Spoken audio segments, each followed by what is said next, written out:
Perfectly cooked steak, well seasoned, seared on the outside, pink in the middle. That's what Dad wants for Father's Day. We'll also make some hash browns and some eggs. I'll show you how, right here in the chef's backyard. Oh wait, what's that behind your ear? I found a quarter. Now it's mine. Ready to cook? Let's go! Look at that ribeye, guys. Let's take a look at that. Monument Grill's Eminence series. And this is their new grill. This is the 605. It's got some great new features. You've got the side hangers for your utensils. This one comes with a sear unit. You've got a brand new cabinet underneath. This one comes with a cool little trash can and trash can hanger. You've got a shelf for your accessories. It's got a cradle for your propane tank. Here's your start button. Here's your power button. Of course, it has the smart zone with it. And this is how you turn on the lights, guys. This little button right here. This little button turns on your lights, and there's a couple of modes for your burners there. Now let's take a look inside of the cabinet. Look at that. So it's got all stainless steel cooking grates. It has a new burner in the back. It's got the expanded brand new flame tamers. These guys get hot, they're infrared. It's got the flame tubes.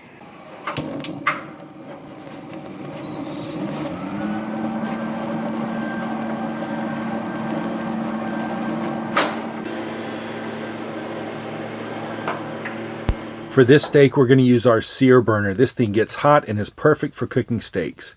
We'll plug in our temperature probe so we can keep track of how it's cooking. For our hash browns, there's several ways that you can make them. You can buy a dried hash brown, you can buy a frozen hash brown, or you can make them fresh. Today, I'm going to make them fresh. So what we're going to do is we're going to peel our potato.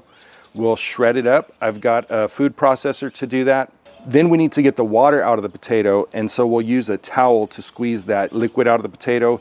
You want to dry them off because you're trying to get the potatoes crispy. And if you leave that moisture in, then they'll never get crispy. They'll just keep on cooking until they burn. You want to squeeze that towel as tight as you can, get as much moisture out of there. What I remember is these potatoes were nice and fluffy. Check out the flavor formula.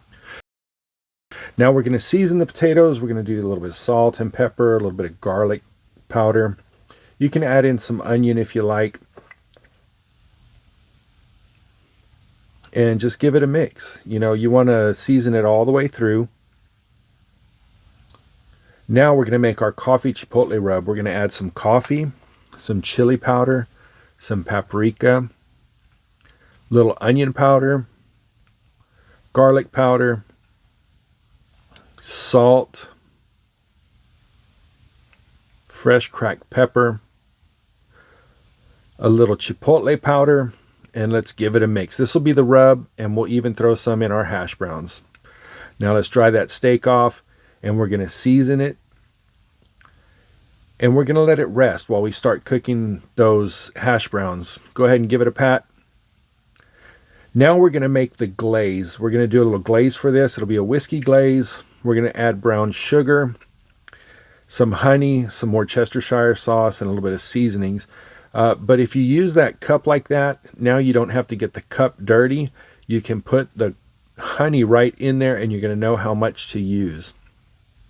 A couple of dashes of Worcestershire sauce, some salt, some black pepper.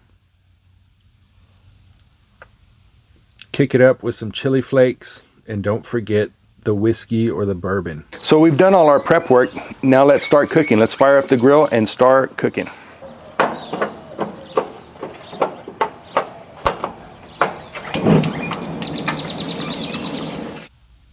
Let's bring our glaze over to the griddle. We'll let that heat up.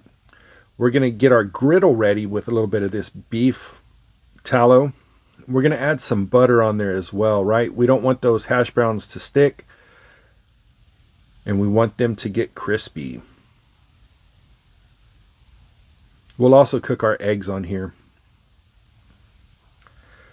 So you want to go ahead and put those hash browns down, the potatoes, and spread them into a pretty thin layer. You go ahead and make them thin. If they're too thick, they're just going to steam and they'll take too long to cook and get really, really dark. Since we have it, we'll throw some of that coffee rub in there just to season it up, like flavors. The sugar's starting to melt and the glaze is coming together. Now let's see if we can give this whole thing a flip all in one shot. You ready? Oh, Dad. Ooh, but they're looking golden brown. Press them down so they get good contact. Yeah, that glaze is getting nice and melty coming together. We're going to put this on the steak. You could also do like a pancake syrup or a maple syrup or something like that. But man, this went really good with our steak. Now let's see. Oh, look at that flip. Look at that golden brown. Yay, Dad. You're a winner. We can pull our glaze over to the cutting board. We'll go ahead and give it a little toss of salt. And we'll put it on our tray just to keep them warm while we do the next couple of steps. We're going to cook the steak. We're going to season it again, right? We let it rest so that the seasoning could kind of penetrate, and now we're going to top it and we're going to put it right on our sear burner. Check this out. Man, that thing gets so hot. Perfect for cooking steaks. And then here's our eggs. We just cracked 2 eggs and we're going to season them up. Give it a flip. Now it looks kind of dark because remember we're using coffee and chili powder and paprika, a lot of dark spices, but really the coffee is what kind of sets it off into that thing. If you saw, I put a little temperature probe in there. Now we're going to keep track because we don't want it to go too long. And we're going to go ahead and put it over here and finish cooking, because if you leave it on that intense heat, of the sear zone, you're going to wind up burning it. The internal temperature at this point was only 88 degrees. Now it's up to 126. Let's go ahead and pull it off.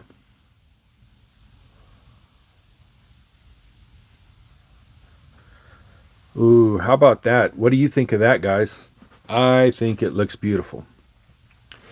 We'll bring it over here to the cutting board. We're going to let it rest for 5 minutes. This is the hardest part of the whole cook. I know. I'm ready to dig in. I'm sure you are too.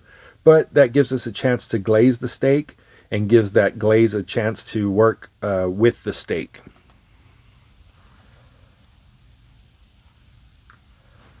Steak and eggs. And the hash browns are underneath the steak there, guys.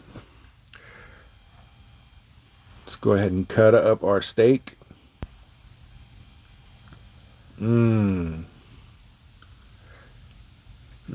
Delicious steak. Now it was savory, it was sweet. You get a little bit of the coffee, the spice. Can't talk with my mouth full. That bite was amazing. You ready to try it, Justin?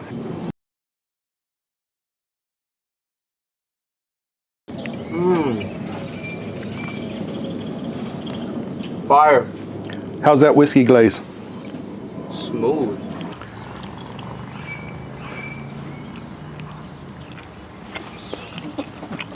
That rich, creamy yolk really complements the beef really well. As always, I'd like to thank you for joining me here at the Chef's Backyard. We'll see you soon. Much love. This video is dedicated to all the fathers. Here my dad is holding me as a newborn. 1 year on his birthday. And there he is. Caught a big old fish.